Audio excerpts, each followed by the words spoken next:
TV no ar, a Rádio e TV da Quebrada, apresentando mais um Acordes Urbanos.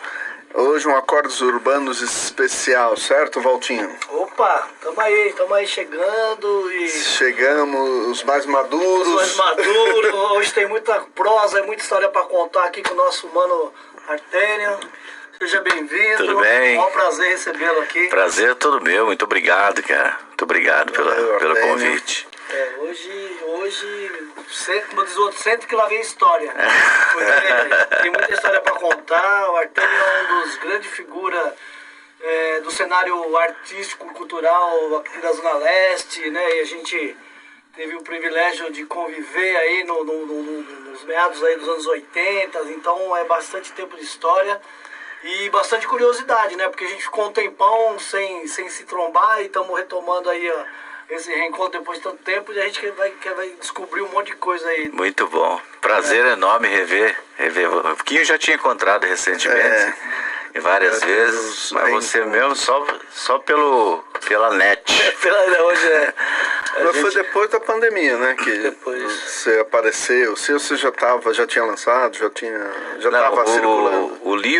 O livro ele estava sendo gestado antes da pandemia, né? Um pouco antes da pandemia. E aí a gente estava com metade das histórias prontas e tal, aí pumba, veio a pandemia. Aí aquela bagunça toda, Aí a gente decidiu esperar um pouquinho, porque não se sabia o que ia acontecer e tal. Nós decidimos mudar o formato, porque seria um livro com 80 histórias mais ou menos, né? Uhum. E aí depois houve a sugestão de fazer uma série, porque as séries começaram a bombar e tal, e é uma coisa que veio para ficar, né? Legal. E aí a gente optou por fazer uma série com menos histórias e mais livros, né? Aí provavelmente a gente vai fazer 5 livros nessa edição. Uau. E aí a cada tempo a gente lança. A gente quer agora um pouquinho descobrir sobre as suas origens. Tá. Né? O Artênio. O Artênio, de onde são os antepassados, de onde vem a família, como é que é a sua história. Bom, né? Muito bom. Bom, eu nasci nos Grotões de Governador Valadares, né? Minas Gerais, num vilarejo chamado Poaia, né? Isso em 1961, vou fazer 62 anos agora. E aí vim para São Paulo, eu sou de uma família de classe, para os padrões da cidade, classe alta lá, com fazendeiros, etc. Mas num determinado momento meu pai perdeu tudo, fez um negócio meio ruim lá. Perdeu tudo e a gente veio para São Paulo meio tipo com a mão na frente e outra atrás. Cheguei aqui em 72, mas era um vilarejo assim muito interessante, que no lugar que não tinha luz elétrica, não tinha carro basicamente, não tinha nada, era fundão meu. E eu tenho descendência europeia por parte de avô, né? Uhum. E bugre por parte de avó. Uhum. Minha avó era bugre mesmo, né? Então tem toda uma parte meio indígena aí na parada. Sim. Legal. E eu que nasci num ambiente de muitas histórias, né? Meu pai era um contador de história fabuloso, maravilhoso. E naquela cidade, assim, tinha 500 habitantes, 600 habitantes, a gente não tinha outra coisa a fazer, sem luz elétrica, não tinha outra coisa a fazer, não contar história. TV, não tinha... Que TV? Eu fui ver televisão em Belo Horizonte aos 9 para 10 anos, quando eu fui fazer um tratamento lá, e rápido, morei lá uns 6 meses, minha avó já estava lá, mas o meu contato foi todo direto com as pessoas mais velhas, contando, uma coisa toda oral, né? Totalmente oral, né? Uhum. E você chegou aqui em São Paulo, quantos anos você tinha? Por volta de 12 anos, Eu levei um choque, cara, quando eu cheguei em São Paulo. Vamos entrar, a gente já vai contando. Eu não sei conversar sem contar a história, não. Pode contar. Vocês interrompem aí se tiver demais. Quanto tempo tem de programa, hein? 2 horas. 2 horas? Puta, então a gente tem que reduzir as histórias, senão eu pensei que a gente ia até amanhã. Mas dá pra ir, se Se dá um jeito. A gente vai... É muito bom que o programa informal, né? É. Então, cara, eu tinha uma referência de enchente positiva, né? Porque em casa era assim, eu morava num lugar assim, logo abaixo tinha uma horta enorme e tinha um rio, que era o rio, chama Rio Puai, o rio da cidade. Então, quando aquele rio enchia, ele jogava os peixes na vazante, a gente ia com uma peneira e pegava os peixes. De vez em quando pegava umas cobras também, mas era... Aí quando eu cheguei em São Paulo, eu fui morar ali na região da Baixada da Moca, no Tamanduateí. Sei. Desci lá na rodoviária, lá onde era a Cracolândia, né? Onde é a Cracolândia. Era, né? Agora estão mudando, né? Aquela rodoviária toda colorida, era um telhado colorido e tal. Aí pegamos um táxi e fomos pro lugar lá que a gente ia morar. Atravessou o centro ali. Isso, é. Quando cheguei lá, cara, tinha dado uma enchente 1 ou 2 dias antes. E aquilo tava arrasado. Tudo preto pro cara do táxi, assim.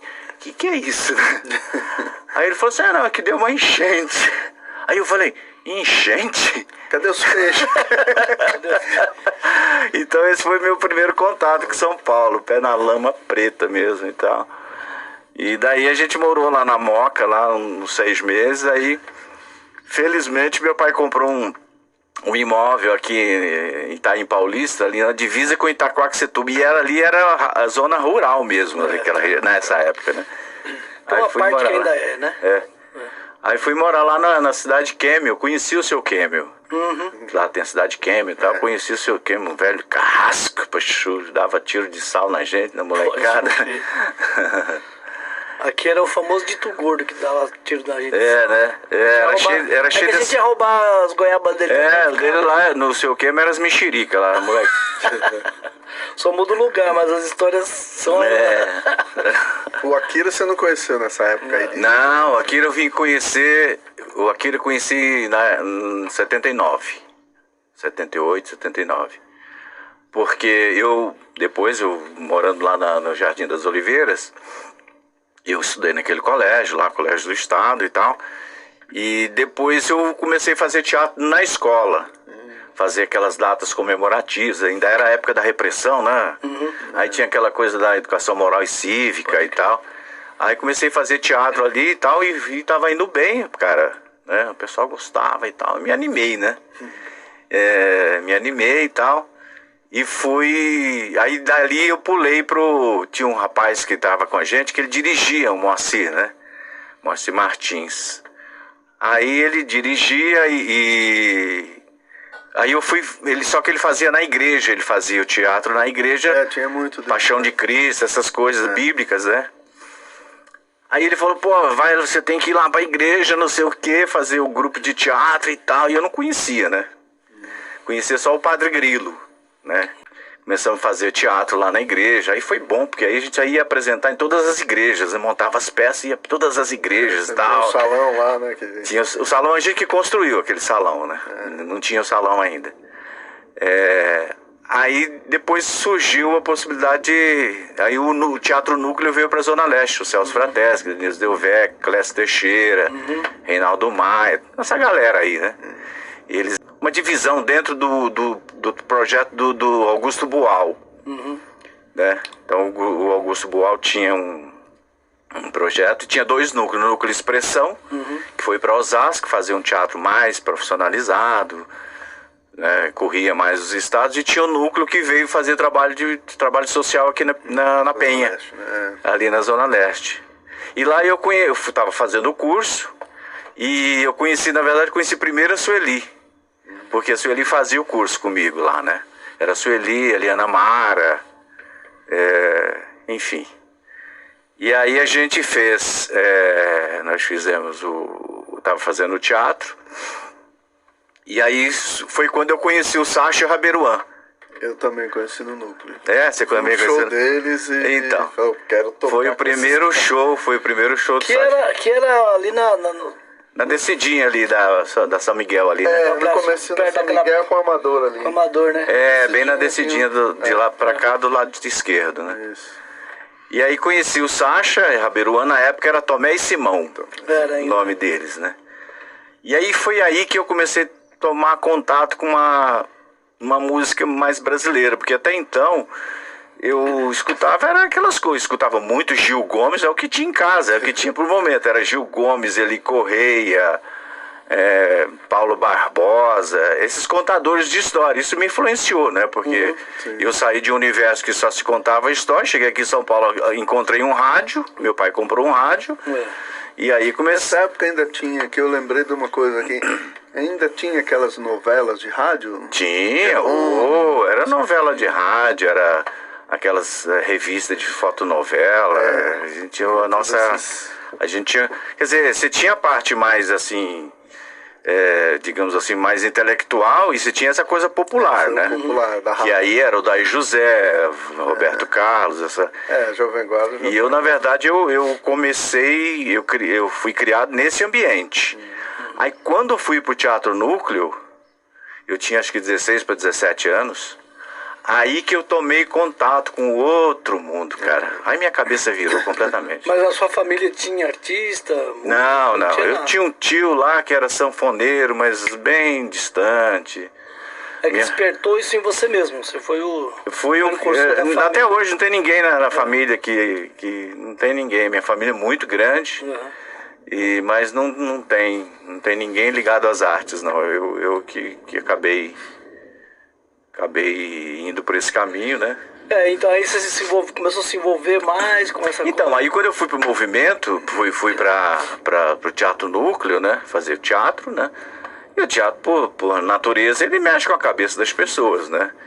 E o Teatro Núcleo era muito bom, né? Os caras eram muito bons, os caras eram foda, cara. Os caras eram fera demais, assim, na cabeça, no conhecimento técnico. Bom, os caras eram cria do Augusto Boal, sabe? Sim. Não era... Vieram com uma estrutura legal, né? Uma estrutura boa. Eles tinham uma entidade que bancava lá de fora, né?